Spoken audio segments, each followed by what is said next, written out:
దేవాది దేవుని పరిశుద్ధ నామమునకు స్తుతి ఘనత మహిమ ప్రభావములు కలుగునుగాక. దేవుని యొక్క అపారమైన కృప దయాదాక్షములు బట్టి మనం ఈ రీతిగా ఇంకా సజీవ లెక్కలో ఉన్నాం. చాలా బాధాకరమైన విషయాలు మనం వింటూ ఉన్నాం. మనకన్నా ఎంతో బలమైన వాళ్ళు, ఆరోగ్యంగా ఉన్నవాళ్ళు మన కళ్ళ ముందు ఈ లోకాన్ని విడిచిపెట్టారు. ఈ వారంలో ఎంతోమంది ఆప్తుల యొక్క మరణ వార్తలు వినవలసి వచ్చింది. దీనికి అంతం ఎప్పుడు? దేవుడు మానవుణ్ణి కనికరించేది ఎప్పుడు? ఒక విధంగా చెప్పాలి అంటే బైబిల్ ప్రకారం మనం ఆలోచిస్తే దీని అంతం దేవుని పాదాల మీద మానవుడు పడడమే. దేవుణ్ణి ఎరిగిన మనం ఎలాంటి ప్రార్థన చేస్తూ ఉన్నాం, ఎలాంటి ప్రార్థనలు చేయాలి అనేది మనం ఆలోచించుకుందాం. ప్రార్థన చేసుకొని శుక్రవారము ఆరాధనలోనికి వెళ్దాం. ప్రేమ కలిగిన మా ప్రియమైన పరలోక తండ్రి, మీకు వందనాలు ప్రభువా, స్తోత్రాలు. ఎలా ప్రార్థించుకోవాలో కూడా మాకు తెలియట్లేదు స్వామి. ఇంత ఘోరమైన దుర్భరమైన పరిస్థితులు మేము ఎన్నడూ ఊహించలేదు. కానీ మీకు సమస్తము తెలుసు ప్రభువా. మీరు మాత్రమే ఈ భయంకరమైన పరిస్థితిని మార్చగలరు. మేము నిబిడ్డంగా ఎలా ప్రార్థించాలో మాకు వివేకమును, జ్ఞానమును, ఆ ప్రార్థనాత్మను కుమ్మరించండి. ఈ వాక్యాన్ని చూచే ప్రతి ఒక్కరిని మీకే అప్పగిస్తూ యేసు నామమున వేడుకుంటున్నాను తండ్రి, ఆమేన్.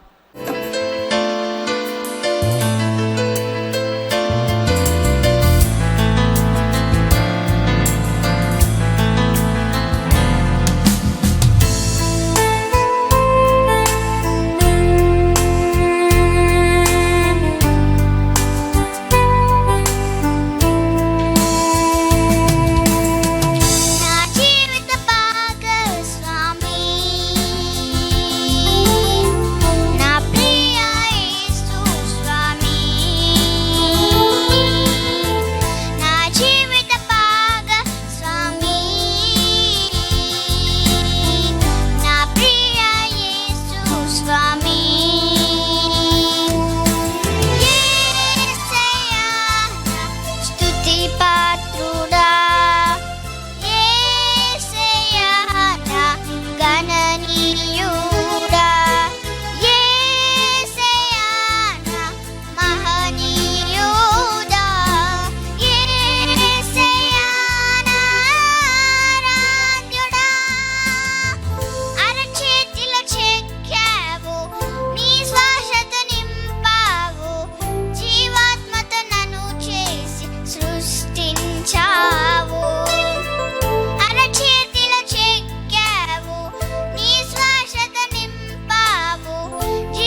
తండ్రివై నన్నాదుకున్నావు.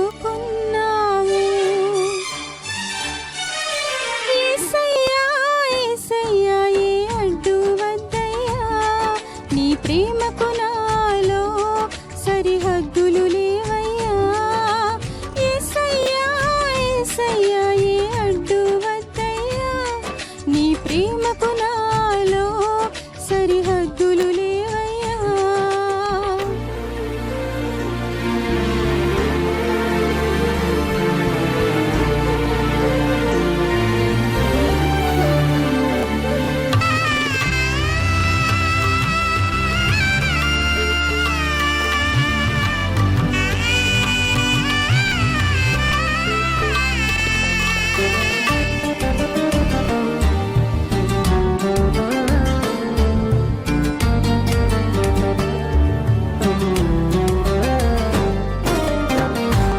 ఎందరెందరిలో నన్నెన్నుకున్నావో, ఎంతగానో ప్రేమించి లాలించావు. ఎందరెందరిలో నన్నెన్నుకున్నావు, ఎంతగానో ప్రేమించి లాలించావు. నా ఊపిరి నా ప్రాణము నీ దయలోనే నా జీవితం. నా ఊపిరి నా ప్రాణము నీ దయలోనే నా జీవితం. యేసయ్యా యేసయ్యా ఏ అడ్డు వద్దయ్యా, నీ ప్రేమకు నాలో సరిహద్దులు లేవయ్యా. యేసయ్యా యేసయ్యా ఏ అడ్డు వద్దయ్యా, నీ ప్రేమకు నాలో సరిహద్దులు లేవయ్యా.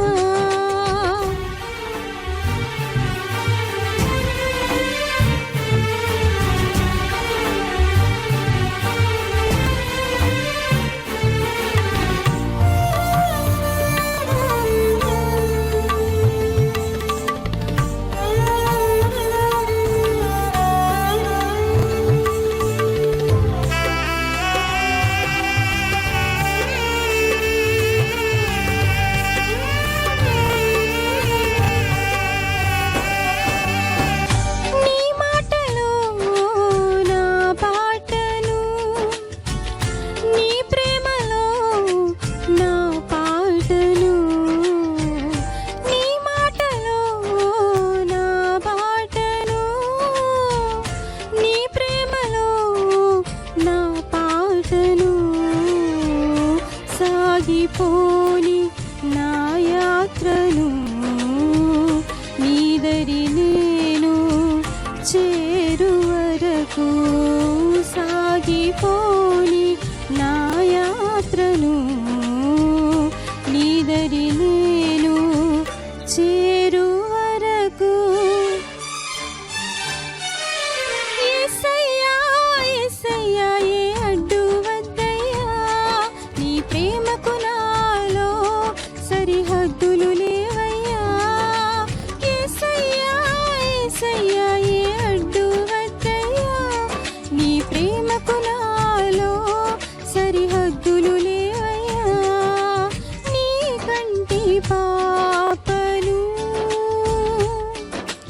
నా కంట నీరు చూడలేవు. నీ చల్లని చూపులో నేనుందును, నీ కృపలో. నీ కంటి పాపను నా కంట నీరు చూడలేవు. నీ చల్లని చూపులో నేనుందును, నీ కృపలో. యేసయ్యా యేసయ్యా ఏ అడ్డు వద్దయ్యా, నీ ప్రేమకు నాలో సరిహద్దులు లేవయ్యా. యేసయ్యా యేసయ్యా ఏ అడ్డు వద్దయ్యా, నీ ప్రేమకు నాలో సరిహద్దులు లేవయ్యా.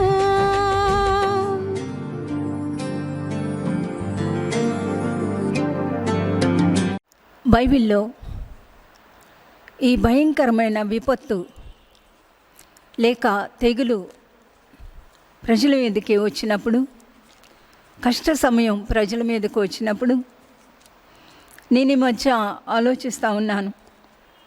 దేవుడు ఫరోని కూడా కనికరించారు కదూ. ఐగుప్తు దేశం మీద తెగుళ్ళు వచ్చిన ప్రతిసారి కూడా ఫరో వెళ్ళి మీ దేవుడికి ప్రార్థన చేయండి, నేను ఇశ్రాయేల్ని పంపించేస్తాను అన్నప్పుడల్లా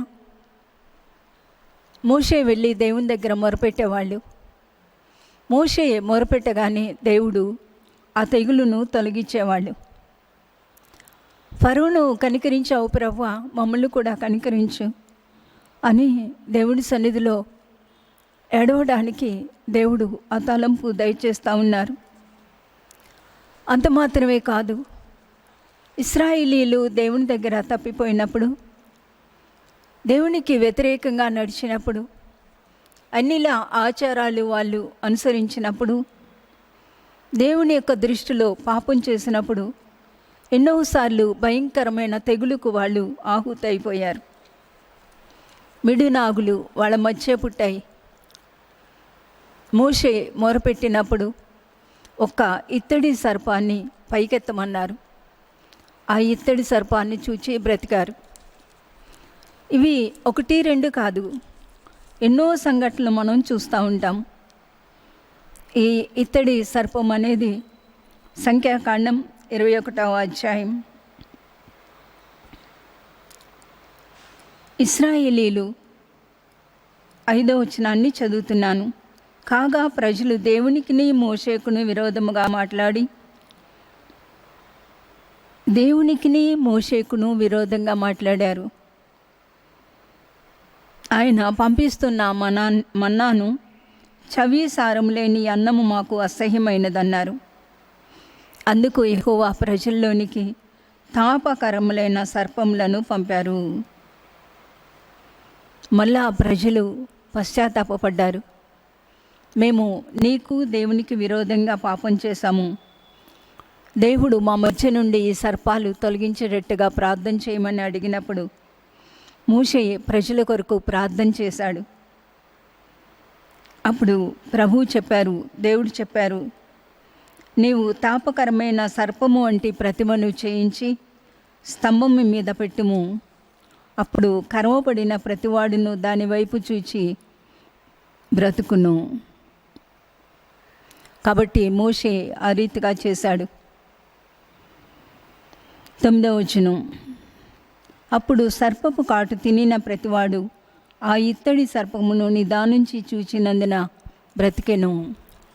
ఆ ఇత్తడి సర్పాన్ని నిదానించి చూచినందున బ్రతికాడు. ఇదే సంఘటన గూర్చి ప్రభువారు నికోదేముతో మాట్లాడుతూ, యోహాను సువార్త 3వ అధ్యాయం 14-15 వచనాలు. అరణ్యములో మోషే సర్పమును ఎలాగెత్తెనో అలాగే విశ్వసించు ప్రతివాడును నశింపక ఆయన ద్వారా నిత్యజీవం పొందినట్లు మనిషి కుమారుడు ఎత్తబడవలెను. ఈ మాటలు ప్రభువారు నికోదేముతో చెప్పిన మాటలు. యేసు ప్రభువారు సిలువలో మరణించడానికి ఆయన ఎత్తబడినప్పుడు నికోదేముకు తప్పకుండా ఈ మాటలన్నీ గుర్తొచ్చుంటాయి. అందుకని ఆయన సమాధిని చేయటానికి నికోదేము తెగించి ముందుకొచ్చాడు. అరిమతె యోసేపు కూడా తెగించి ముందుకొచ్చాడు.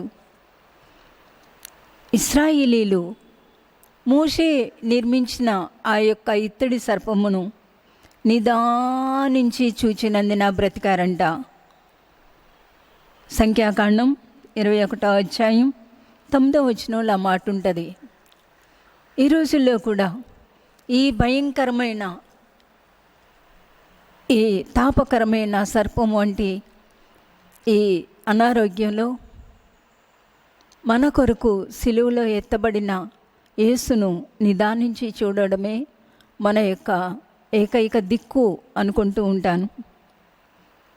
దేవుణ్ణి చూడడం, ఒకవేళ ఈ లోకం విడిచిపెట్టవలసి వస్తే ఏ క్షణం విడిచిపెట్టవలసి వస్తుందో మనకు తెలియట్లేదు. కాబట్టి ప్రతిరోజు సిద్ధపడి ఉండడమే అనుకుంటా ఉంటాను నేను. ప్రతిరోజు నిత్యత్వం కొరకు ఎదురు చూడడమే, ప్రతిరోజు జీవితాన్ని చక్కదిద్దుకోవడమే, దేవునికి వ్యతిరేకమైన ప్రతి ఒక్కటి కూడా మనం క్షమాపణ అడుగుతూ దేవునికి ఇష్టమైన భక్తిలోకి రావాలని కోరుతా ఉన్నాను. భక్తులు ఆయా పరిస్థితుల్లో ఎలా ప్రార్థించారు? సంఖ్యాకాండం 16వ అధ్యాయంలో కోరహు, దాతాను, అబీరాములు యాజకత్వాన్ని కోరుతూ మోషే మీద తిరగబడినప్పుడు 250 మందిని పోగేశాడు. మోషే వాళ్ళకి ముందు సాష్టాంగపడినా వాళ్ళు ఒప్పుకోలేదు. దేవుడు భూమి నెరవేర్చి దాతాను, అబీరాము, కోరహు వారి సంబంధులందరినీ మిరింగివేయటానికి దేవుడు అనుమతించారు. ఇంత ఘోరమైన పరిస్థితులు చూసి కూడా మర్నాడు ఇశ్రాయేలీలందరూ కూడా సర్వ సమాజం మోషే అహరోనులకు విరోధంగా సనిగారు. సంఖ్యాకాండం 16వ అధ్యాయం 41వ వచనం. మరునాడు ఇశ్రాయేళ్ల సర్వ సమాజము మోషే అహరోనులకు విరోధముగా సనుగుచు, మీరు యెహోవా ప్రజలను చంపితరని చెప్పి సమాజము మోషే అహరోనులకు విరోధముగా కూడెను. ఆ సందర్భంలో ఏం జరిగింది? ఇది చాలా దుఃఖకరమైన సంఘటన. అలాగే బైబిల్లో దేవునికి వ్యతిరేకంగా నడిచినప్పుడు ప్రజలు ఎంత ఘోరమైన పరిస్థితిని, ఎంత కీడు, తెగులు, మరణం ఎదుర్కొన్నారు అనేది బైబిల్ స్పష్టంగా చెప్తా ఉంది.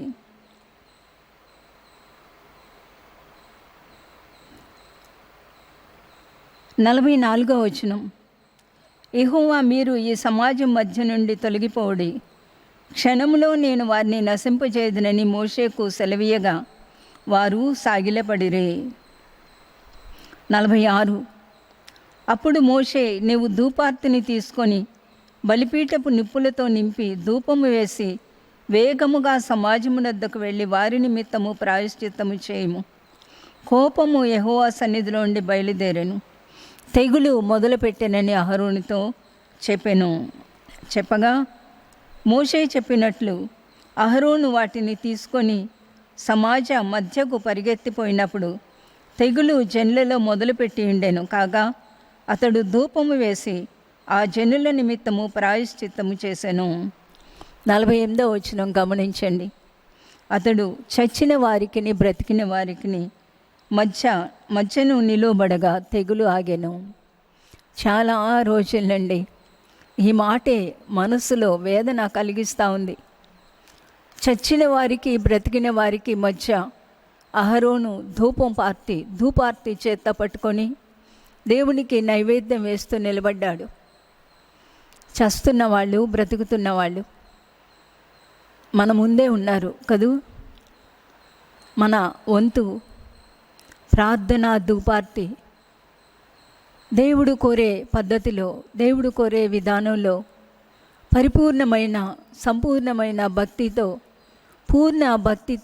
పూర్ణ హృదయంతో, పూర్ణ శక్తితో దేవుణ్ణి ఆరాధిస్తూ మధ్యలో నిలబడవలసిన బాధ్యత దేవుణ్ణి ప్రేమించే ప్రతి వ్యక్తి మీద ఉంది. మన ప్రధాన యాజకుడైన యేసు ప్రభు చచ్చిన వారికి బ్రతికిన వారికి మధ్య ఆయన నిలబడ్డారు. దేవుణ్ణి ప్రేమించే వ్యక్తిగా, ఒక విశ్వాసిగా నిత్యము ప్రార్థనా ధూపం వేయవలసిన రోజుల్లోకి మనం వచ్చాం. మనం ఒకవేళ పనులు చేసుకుంటున్నా, కడుకు రాత్రి నిద్రపోతూ ఉన్నా, ఎలా అయినా సరే ప్రార్థన మన పెదాల మీద కదులుతూ ఉండాలి. కేవలం దేవుని యొక్క ఉగ్రతను ఆపేది ప్రార్థన. దేవుని యొక్క ఉగ్రతను ఎన్నిసార్లు మోషే ఆపగలిగాడు? మన జీవితాల్లో కూడా దేవుని వైపు తిరిగి కనికరించమని మనం కేకలు వేయవలసిన సమయానికి వచ్చాం. అంత మాత్రమే కాదు, ఇక రాబోయేది చిన్న పిల్లల మీద కూడా ప్రభావం చూపిస్తుంది ఎక్కువ అనే ఒక వార్నింగ్ డాక్టర్స్ ఇస్తూ ఉన్నారు. దైవజనులు కూడా ఇదే వార్నింగ్ ఇస్తూ ఉన్నారు. పిల్లల కొరకు మొదటి చామున లేచి ప్రార్థన చేయమని బైబిల్ ఘోషిస్తూ ఉంది. మరణం కిటికీలు ఎక్కుతూ ఉంది అని ఘోషిస్తూ ఉంది. ఇంత భయంకరమైన పరిస్థితిని చూచి కూడా మనం ఏమాత్రం చలించకుండా ఇంకా అలాగే పాత స్వభావంలో ఉన్నామేమో, ఇంకా పాత మనసుతోనే మనం ఉన్నామేమో, ఇంకా నిర్లక్ష్యంతోనే మనం ఉన్నామేమో, ఇంకా ఏమీ పట్టనట్టే మనం ఉన్నామేమో. మనం దేవుని దగ్గరికి వెళ్ళినప్పుడు ఏం జవాబు చెప్తాం? ఎలా అయినా సరే, చిన్నలైనా పెద్దలైనా, యవనస్తులైనా, స్త్రీలైనా, పురుషులైనా, సమయం దొరికినప్పుడల్లా దేవుని సన్నిధిలో, అయ్యా మమ్మల్ని క్షమించండి, అయ్యా మా సమాజాన్ని క్షమించండి, అయ్యా మా దేశాన్ని క్షమించండి, అయ్యా మా పట్టణాలను క్షమించండి, మమ్మల్ని మీ ఉగ్రత నుండి తప్పించండి. ఈ యొక్క భయంకరమైన తెగులుకు మనం అర్హులమే. ప్రజలు తమ ఇష్టానుసారంగా జీవించడం, ఇష్టం వచ్చినట్లు అక్రమమైన జీవితాలు, కామపు కోరికలు, కామేచ్ఛలు, స్వలాభం, స్వార్థం, అవినీతి, అక్రమం సమాజంలో, క్రైస్తవ్యంలో కూడా ఇంత కుళ్ళిపోతూ ఉన్న ఒక ప్రపంచంలో మనం ఉన్నాం. నోవహు కాలంలో 2-3 రోజుల క్రితం తలుపు తెరుస్తూ ఉదయకాలం అనుకున్నాను, ప్రభువా మేము పీల్చే గాలే విషమైపోయిందా? ఎలా జీవించాలి ఈ విషపూరిత ప్రపంచంలో? మీ కాపుదల భద్రత దయచేయమని ప్రార్థన చేసుకుంటూ ఆ తలుపులు తీస్తూ ఉంటే అప్పుడు ప్రభు ఒక మాట జ్ఞాపకం చేశారు. నోవహు దినాల్లో భూలోకము యెహోవా సన్నిధిని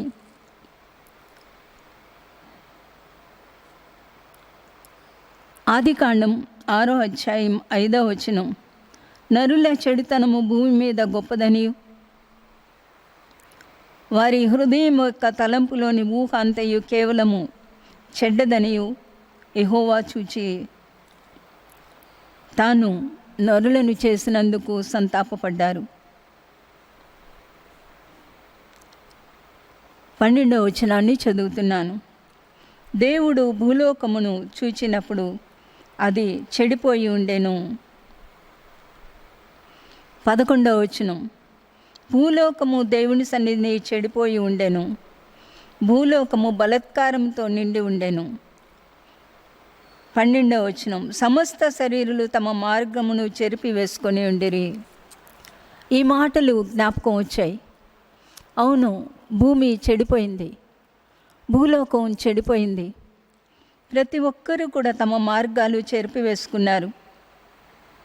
భూలోకం బలాత్కారంతో నిండిపోయింది, స్వార్థంతో నిండిపోయింది, అక్రమముతో నిండిపోయింది.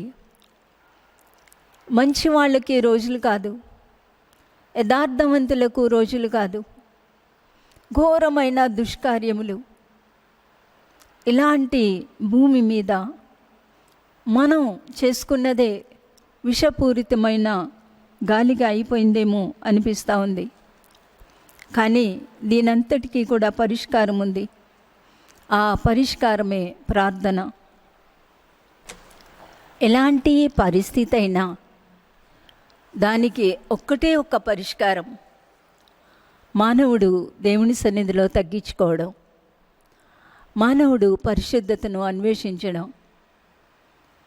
మిమ్మల్ని పరిశుద్ధపరిచే యెహోవాను నేనే అన్నారు. కాబట్టి పరిశుద్ధతను వెతకడం, పరిశుద్ధతలో జీవించడం, సమస్త ప్రవర్తన యందు పరిశుద్ధత కలిగి ఉండడం. రెండవది ప్రేమ, క్షమాపణ, దీన మనస్సు, 2, 3, 4గా ఈ గుణాలు మనం కలిగి ఉండడం. ఈ గుణాలు కలిగి అప్పుడు మనం ప్రార్థన చేయాలి. చాలా బాధాకరమైన విషయం ఏంటి అంటే, బైబిల్ చదువుతాం, వాక్యం వింటాం, కానీ జీవితాన్ని సరిచేసుకోం. కోపాలు, ద్వేషాలు, కక్షలు, అసహ్యమైన మనస్తత్వం, దేవునికి ఇష్టం లేని పనులు, ఇవన్నీ చేస్తూనే అదే నోటితో మళ్ళా ప్రార్థన చేస్తాం. ఈ ప్రార్థనకు అసలు ఏమైనా విలువ ఉందా? ఈ ప్రార్థనకు ఏమైనా జవాబు వస్తుందా? దేవునికి కావాల్సింది మన ప్రార్థన కాదు, దేవునికి కావాల్సింది మన హృదయం, మన అంతరంగంలో యథార్థమైన మనసు, సత్యం, పరిశుద్ధత, నెమ్మది, సాత్వికం, ఒకరినొకరు అర్థం చేసుకోవడం, ఒకరికొకరు సహకరించుకోవడం, ఒకరిని ఒకరు సన్మానించుకోవడం, తగ్గించుకునే మనస్తత్వం, ఇవన్నీ కావాలని దేవుడు కోరుతా ఉన్నారు. ఈ మంచి గుణాలు కలిగి సద్భక్తిని వెతుక్కుంటూ మనం ప్రార్థన చేస్తే దేవుడు తప్పకుండా మన ప్రార్థన ఆలకిస్తారు. తప్పకుండా ఈ తెగులు, ఈ ఉపద్రవం నుంచి విడుదల ఇస్తారు. గత వారం మనం దానియేలు చేసిన ప్రార్థనలో కొన్ని వాక్యాలు నేర్చుకున్నాం. ఈరోజు నెహెమ్యా ప్రార్థనను మనం అనుసరిద్దాం. నెహెమ్యా గ్రంథం 1వ అధ్యాయం. నెహెమ్యా దినాల్లో కూడా ఒక భయంకరమైన ఉపద్రవం సంభవించింది. నెబుకద్నెజరు యెరూషలేము మీదకి దండెత్తి యెరూషలేము పట్టణాన్ని కాల్చేశాడు. చెరపట్టబడిన ఆ యూదుల్లో నుండి శేషించిన వారు బహుగా శ్రమ, నింద అనుభవిస్తూ యెరూషలేము ప్రాకారం కూల్చివేయబడింది, అగ్నిచేత కాల్చబడింది, దాని గుమ్మాలన్నీ కాలిపోయాయి. ఈ మాటలు చెప్పడానికి యూదుల్లో కొందరు నెహెమ్యా దగ్గరికి వచ్చారు. 4వ వచనం, నెహెమ్యా గ్రంథం 1వ అధ్యాయం 4వ వచనం. ఈ మాటలు వినినప్పుడు నేను కూర్చుండి ఏడ్చి కొన్ని దినములు దుఃఖముతో ఉపవాసముండి ఆకాశమందలి దేవుని ఎదుట విజ్ఞాపనము చేస్తూనే. ఈ మాటలు విన్నప్పుడు కూర్చొని ఏడ్చాడు. నెహెమ్యా హృదయం చలించిపోయింది. నెహెమ్యా ఏడుస్తూ ఉన్నాడు. యెరూషలేము పట్టణం కాలిపోయిందని ఏడుస్తూ ఉన్నాడు. ప్రాకారం కూల్చివేయబడిందని ఏడుస్తూ ఉన్నాడు. గుమ్మాలు కాల్చివేయబడ్డాయని ఏడుస్తూ ఉన్నాడు. పితరుల సమాధులు కొల్లగొట్టబడ్డాయి అని ఏడుస్తూ ఉన్నాడు. ఈ రోజుల్లో ఈ సమాజం, ఈ తెగులు, ప్రజలు చనిపోవడం, ఈ భీకరత్వం, కనీసం చనిపోయిన వాళ్ళకి ఆ చిట్ట చివరి అంతిమ సంస్కారాలు కూడా చేయలేకపోవడం, ఎంత కన్న తండ్రి అయినా సరే ఆ ముఖాన్ని చూచుకోవడానికి పిల్లలు రాకపోవడం, పిల్లలు చనిపోతే తల్లిదండ్రులు వెళ్ళలేకపోవడం, ఏంటండి ఘోరమైన పరిస్థితి? మనకేమైనా ఏడుపు వస్తుందా? మనకేమన్నా దుఃఖం వస్తుందా? మన గుండెలు ఏమైనా కరుగుతున్నాయా? నెహెమ్యా లాంటి వ్యక్తులు కూర్చొని ఏడ్చారు. ఈ రోజుల్లో మనం ఏదో చెప్పుకుంటున్నాం, న్యూస్ చూస్తున్నాం, యూట్యూబ్లు చూసేస్తున్నాం, అయ్యో అంటున్నాం, ఏంటిది అంటున్నాం, ఏంటి తెగులు ఎప్పుడు పోతుంది అంటున్నాం. దేవుడు అదైనా కోరుతా ఉన్నారు? కొన్ని వందలు వేలు నశించిపోతూ ఉంటే మన కన్నీరు ఏమైనా కారుతా ఉందా? శవాలు కుప్ప తెప్పలు పడి ఉన్నాయి. నిన్న మొన్న యమునా నదిలో శవాలు విసిరేస్తూ ఉన్నారు. మనిషి చచ్చిపోతే ఒక నదిలో కలిపితే ఏమన్నా పుణ్యమా? అది ఎంత భయంకరమైన కలుషితం. ఇలాంటి దేశంలో మనం ఉన్నాం. ఎంతవరకు మన గుండెలు పగులుతూ ఉన్నాయి. అదే ఒక పరీక్ష. నెహెమ్యా ఏడ్చాడు. కొన్ని దినములు దుఃఖముతో ఉపవాసం ఉన్నాడు. కొన్ని దినాలు ఏడుస్తూనే ఉన్నాడు. నేను కూడా ఇది ధ్యానం చేస్తూ ఉన్నాను. ఎందుకు ప్రభువా మా హృదయాలు కరగట్లేదు? ఎందుకు మా హృదయాలు ఇంత కఠినమైపోయాయి? దైవజనులు ఎంతోమంది చనిపోతూ ఉన్నారు. చాలా దుఃఖం వస్తూ ఉంది. ప్రభువా, ఈ భూమి మీద నుంచి నువ్వు దైవజనులకు తీసుకోకు. దైవజనులు లేకపోతే ఈ భూమి కొరకు ప్రార్థించేవారే ఉండరు. ఈ దేశం కొరకు ఏడ్చేవారు ఉండరు. ఇశ్రాయేల్ గారు చనిపోయినప్పుడు అసలు చాలా బాధ. ఎవరయ్యా ఏడుస్తారు దేశం కొరకు? నువ్వు ఇలా అందరినీ తీసేసుకుంటే ఈ ప్రజలు ఏమైపోతారు ప్రభువా? మేమంతా దిక్కులేని వాళ్ళమైపోతాము తండ్రి. ఇంకా ఆపు ప్రభువా. మనలో ఎంతమంది అలా మొరపెడతా ఉన్నాం. నెహెమ్యా ఏడుస్తూ ఉన్నాడు. కొన్ని దినాలు ఏడ్చాడు, కొన్ని దినాలు ఉపవాసం ఉన్నాడు. అప్పుడు ఆకాశమందలి దేవుని ఎదుట విజ్ఞాపన చేయడానికి కూర్చున్నాడు. 5వ వచనం, ఆకాశమందున్న దేవా యెహోవా, ఆకాశమందున్న దేవా యెహోవా. అవును, నెహెమ్యా దినాల్లో ఆయన ఆకాశమందున్న దేవుడిగా గుర్తింపబడ్డాడు. ఇప్పుడు మనం ఎలా గుర్తిస్తాం ఆయన్ని? తండ్రి అని పిలిచే అర్హత దేవుడు మనకిచ్చారు. తండ్రి, ఈ ఘోర పరిస్థితులు చూడండి, మేమున్న పరిస్థితులు చూడండి, మమ్మల్ని మీరు కనికరించండి, మా బిడ్డల్ని కనికరించండి, మా సమాజాన్ని కనికరించండి, నిన్ను ఎరుగని ప్రజలను కనికరించండి. నిన్ను ఎరిగిన మేము ఎలా ప్రార్థించాలో అలాంటి ప్రార్థనాత్మను కుమ్మరించండి. ఆకాశమందున్న దేవా యెహోవా, భయంకరుడైన గొప్ప దేవా. ఆయన భయంకరుడైన గొప్ప దేవుడు, ఏకైక దేవుడు, అద్వితీయ దేవుడు, పరిశుద్ధుడైన దేవుడు. ఆయన నమ్మిన వారికి ఆయన మంచి కాపరి. నిన్ను ప్రేమించి నీ ఆజ్ఞను అనుసరించి నడుచు వారిని కటాక్షించి వారితో నిబంధనను స్థిరపరచువాడా. నీ చెవి యొగ్గి నీ నేత్రములు తెరిచి నీ సన్నిధిని దివారాత్రము నీ దాసులైన ఇశ్రాయేలు పక్షముగా నేను చేయు ప్రార్థన అంగీకరించుము. మనం కూడా ప్రార్థన చేద్దాం. దేవా, ఈ దేశ పక్షంగా, ఈ ప్రజల పక్షంగా ఈ ఘోరమైన పరిస్థితులు మార్చమని నీ సన్నిధిలో పడి ఉన్నాను ప్రభువా. నీ సన్నిధిలో ఎలుగెత్తి మొరపెట్టుకుంటా ఉన్నాను. దయచేసి రక్షించండి, దయచేసి రక్షించండి. వందలాది వేలాది మంది నిన్నెరుగని ప్రపంచంలోకి వెళ్ళిపోతూ ఉన్నారు. ఒక్కసారైనా నీ పేరు వినకుండా వెళ్ళిపోతూ ఉన్నారు. మాకు స్వేచ్ఛ, స్వాతంత్రం, అన్ని పరిస్థితులు బాగున్నప్పుడు మేమెవ్వరికీ స్వార్థ చెప్పలేకపోయాం ప్రభువా, మమ్మల్ని క్షమించండి. ఇంకా చదువుతూ ఉంటే వార్తలు గుండెలు పిండేస్తూ ఉన్నాయి. ఎలా ఉన్నాయి మన జీవితాలు? ఏమైనా బాధ దేవుని సన్నిధిలో ఇన్ని నెలలుగా మనం బాధపడుతున్నామే, దేవుని సన్నిధిలో ఎలుగెత్తి ఏడుస్తూ ఉన్నామా? దేవుని సన్నిధిలో ఒక విశ్వాసి ఎలుగెత్తి ఏడ్చినప్పుడు దేవుడు భరించలేరు. దేవుడు తప్పకుండా సహాయం చేస్తారు. దేవుడు తప్పకుండా సహాయం చేస్తారు. లేఖనాలన్నిట్లో మనం చూస్తూ ఉన్నాము. నెహెమ్యా ప్రార్థన చేస్తూ ఉన్నాడు. నేను చేసే ప్రార్థన అంగీకరించు.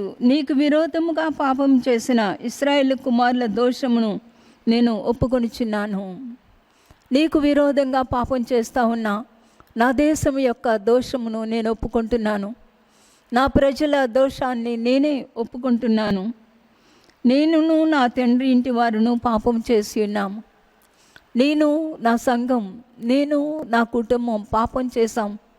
మేము సమాజాన్ని పట్టించుకోలేదు. మేము సమాజం కొరకు ఏడవలసిన విధంగా ఏడవలేదు. ప్రార్థించాల్సిన విధంగా ఆత్మల కొరకు ప్రార్థించలేదు, ఆత్మల కొరకు ప్రసవేదన పడలేదు, ఆత్మల కొరకు రోధించలేదు. ఎంతో నిర్లక్ష్యంగా బ్రతికాము. ప్రభువా, మమ్మల్ని క్షమించండి, క్షమించండి, క్షమించండి. నేనును నా ఇంటి వారును పాపం చేశాము, నీ ఎదుట బహు అసహ్యముగా ప్రవర్తించితిమి. 6వ వచనం చివరి మాట. నీ ఎదుట అసహ్యంగా ప్రవర్తించాం, స్వార్థంతో జీవించాం. మా కుటుంబం, మా సౌఖ్యం, మా ఇల్లు, మేము, మా తిండి, మా బట్ట, మా యొక్క పరిస్థితులే పట్టించుకున్నాం. సమాజాన్ని పట్టించుకోలేకపోయాం, సమాజం కొరకు ఏడవలేకపోయాం. ఈరోజు ఈ భయంకరమైన శిక్ష, ఈ తీగులు మా మీదకు వచ్చింది. నీ సేవకుడైన మోషే చేత నీవు నిర్ణయించిన 7వ వచనాన్ని చదువుతున్నా. నెహెమ్యా 1:7. నీ సేవకుడైన మోషే చేత నీవు నిర్ణయించిన ఆజ్ఞలైన, కట్టడలైన, విధులైనను మేము గైకొనకపోతిమి. అయ్యా, నీ వాక్యంలో చెప్పబడినట్లు మేము నీ యొక్క విధులు, నీ ఆజ్ఞలు గైకోవట్లేదు ప్రభువా. మేము మా ఇష్టం వచ్చినట్టు ప్రార్థన చేస్తూ ఉన్నాం, మా ఇష్టం వచ్చినట్టు మందిరాలకు వెళ్ళాం. ఒకసారి మనం ఆలోచిద్దాం, ఎన్ని వారాలు టైంకి మనం మందిరానికి వచ్చాం, ఎన్ని వారాలు అసలు మందిరానికి రావడమే ఎగరగొట్టేశాం. ఏదో ఒక చిన్న సాకు, ఏదో ఒక చిన్న కష్టం, మందిరాన్ని మానేస్తాం. ఎంత నిర్లక్ష్యమో మందిరం అంటే. సకాలానికి చాలామంది రారు. ఈ మందిరంలో దాదాపు 450-500 వరకు ఉంటే ఆరాధన ప్రారంభించే సమయానికి ఒక 50 మంది కూడా ఉండరు. చాలా గుండె పిండేసినంత బాధ అయిపోతుంది. బస్సు పలాన్ టైం వెళ్ళిపోతాం, ట్రైన్ పలాన్ టైం వెళ్ళిపోతాం, ఆఫీసు పలాన్ టైం వెళ్ళిపోతాం. మొన్న నేను ఒకరికి ఫోన్ చేస్తే, ఈ వర్క్ ఎట్ హోమ్ కదా అక్క, నేను లాగిన్ అయిపోయానక్క, ఇప్పుడు తర్వాత మాట్లాడతానన్నాడు. వెంటనే నాకు అనిపించింది, ప్రభువా, నీతో ఇలాగా మేము లాగిన్ అయిపోతున్నామా? నీతో ఎంత క్లోజ్గా ఆనందంగా జాబ్స్ చేసుకుంటున్నారు, జీతాలు వస్తాయని, పరలోకం ఇస్తామని ఎంత ఆనందంతో నీతో కలిసి మేము ఉంటున్నాం. చాలాసేపు ఆలోచించాను. మేము నీ ఎదుట బహు అసహ్యంగా ప్రవర్తించాము. మీరు నియమించిన కట్టడలు, విధులు మేము గైకొనలేదు. అసలు విధేయత అనే మాటే మర్చిపోయాం. పూర్ణ ఆత్మ, పూర్ణ మనసు, పూర్ణ చిత్తంతో దేవుణ్ణి సేవించాలనే మాటే మర్చిపోయాం.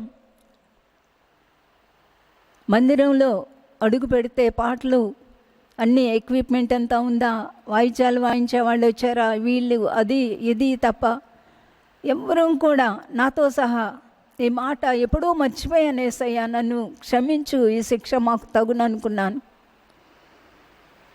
నీ సేవకుడైన మోషేతో నీవు సెలవిచ్చిన మాటను జ్ఞాపకమునకు తెచ్చుకొనుము. అపరాధం చేస్తే, పాపం చేస్తే, జనులోకి మిమ్మల్ని చెదరగొట్టినప్పుడు, మరలా మీ పాపాన్ని ఒప్పుకున్నప్పుడు, నేను మిమ్మల్ని తిరిగి దేశానికి రప్పిస్తానన్నారు. మీ ఆజ్ఞలను అనుసరించి నడిచినేళ్ళ భూదిగంతాలకు తోలివేసిన మమ్మల్ని మళ్ళా తెస్తానన్నారు. అదే ప్రార్థన నెహెమ్యా చేశాడు. మనం ఈ దినాల్లో ఎలాంటి ప్రార్థన చేయాలి, ఎలాగా పరలోకం వెళ్ళాలి, ఎలాగా కుటుంబాలు రక్షించబడాలి, ఎలాగా హృదయాలు శుద్ధి చేయబడాలి, ఎలాగా అసలు ఈ పాపం, అక్రమం, రోజు రోజుకి పెరిగిపోతూ ఉన్న అక్రమం, బలత్కారం, దుర్మార్గత, దేశం మీదకి దేశం, జనం మీదకి జనం ప్రభు చెప్పినట్టు జరుగుతూ ఉన్నాయి. కానీ ఒక దేవుని బిడ్డగా మన బాధ్యత ఏంటి? ఎలాంటి ప్రార్థన చేయాలి, ఏ రీతిగా దేవుని సన్నిధిలో పడి ఉండాలి? ఇంకా ఎప్పుడు చేసే ప్రార్థనే చేద్దామా? ఏమి పట్టనట్టుందామా? ఏంటి దేవుడు మన దగ్గర కోరేది? ఆ స్థాయిలో మనం నిలబడటానికి, దేవా నాకు మీరు సహాయం చేయండి అని ప్రార్థన చేద్దాం. అలాంటి నెహెమ్యా చేసిన ప్రార్థన మనం కూడా చేసినప్పుడు, నెహెమ్యాను రాజు కనికరించి ఏ రీతిగా ఆ దేశానికి తిరిగి పంపించి యెరూషలేము యొక్క ప్రాకారాన్ని కట్టబట్టి నెహెమ్యా గ్రంథం బైబిల్లోకి వచ్చింది. మన జీవితాల్లో కూడా ఈ చుట్టూ కూడా మరణం వ్యాపిస్తూ ఉన్న ఈ దినాల్లో భయంకరమైన ఆర్తనాదాలు, భయంకరమైన మరణానికి పెనుగులాట, ఆక్సిజన్ అందక చనిపోతున్న మనుషులు, ఆక్సిజన్ కొరత. నిజంగా చివరి దినాల్లో దూత వాయువులను పట్టుకుంది అనే మాట మొన్న ఎవరో జ్ఞాపకం చేస్తూ ఉన్నారు. ఇలాంటి పరిస్థితుల్లో ఒక దేవుని బిడ్డగా మన దగ్గర నుంచి దేవుడు ఏం కోరుతూ ఉన్నారో అలాంటి విజ్ఞాపన ఆత్మతో దేవుని సన్నిధిలో మనం నిలిచి ఉందాం, ప్రార్థన చేసుకుందాం. ఈ ప్రార్థన తరువాత ఇంకా కొద్దిసేపు మీరు ప్రార్థనలో ఉండి మన దేశం కొరకు, నాయకుల కొరకు, మరి మనకు తెలిసిన హెల్త్ వర్కర్స్ కొరకు, డాక్టర్స్ కొరకు, నర్సెస్ కొరకు, ఆయా బాధ్యతలో ఉన్న ప్రతి ఒక్కరి కొరకు కూడా ప్రార్థన చేద్దాం, ప్రార్థన చేసుకుందాం. ప్రేమ కలిగిన మా ప్రియమైన పరలోకపు తండ్రి, మీకు వందనాలు ప్రభువా, మీకే వందనాలు, మీకే స్తుతులు నాయన, మీకే ఆరాధన ప్రభువా, మీకు వందనాలు. దయచేసి ప్రభువా మమ్మల్ని మీరు కనికరించి నీ పరిశుద్ధ ఆత్మచేత మమ్మల్ని నింపి, ఆ విజ్ఞాపన ఆత్మచేత నింపి ఈ ఘోరమైన కష్ట పరిస్థితులు ఎలా ప్రార్థించాలో ఆ ప్రార్థన చేయటానికి సహాయం చేయండి. ప్రతి ఒక్కరిని జ్ఞాపకం చేసుకొని ఉగ్రత నుండి, తెగుళ్ళ నుండి మమ్మల్ని తప్పించమని వేడుకుంటూ యేసు నామమున ప్రార్థిస్తున్నాను తండ్రి, ఆమేన్. దేవుని యొక్క కృప మనకు తోడైండి మనం నిలవలసిన ఆ స్థాయిలో నిలబడటానికి దేవుడు మనకి సహాయం చేయనుగాక. ఆమేన్.